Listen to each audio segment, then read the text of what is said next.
haddii danaynta uu qofku danaynayo ay yar tahay ha ku qasban inuu ku daneeyo haddaase ku qasabtay inuu ku daneeyo markaa wuxuu ku danaynayaa mid raaligelin ah aan qalbiga ka ahaanin ma ahan wax culus inaad saaxiibkaa dartiisa aad u samayso wax weliba balse waxaa culus inaad hesho saaxiibkii aad u samayn lahayd sidaasi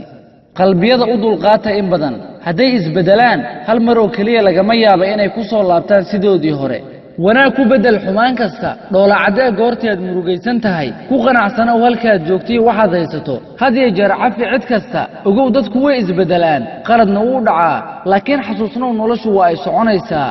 cadaaladdu way yar tahay dulmigana wuu badan yahay balse rajada ah mid weyn allah subxaanahu wa tacaalaana wuu weyn yahay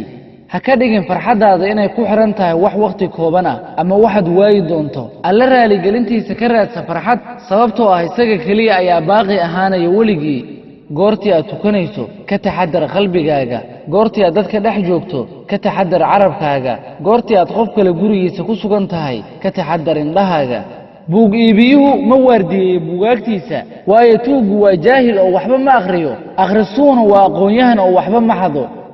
adduunkani waa 3 saacadood oo kale ah saacad tagtay saacad joogtay iyo saacad soo socota ogow saacadda ku dhaaftay waa ay tagtay mana soo noqonayso saacadda soo socotana ma ogid inaad gaari doontid laakiin muhiimaddu waa inaad saacadda aad joogtid ka faa'iidaysataa oo aad khaladaadkaagana aad wax badan ka saxdaa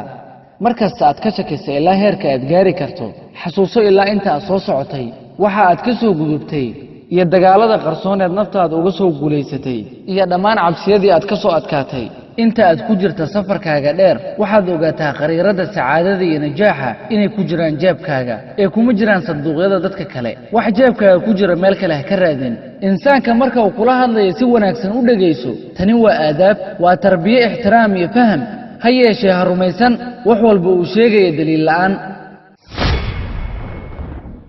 xigmadahan adigan kuu soo xulay ee xil gaara iska saar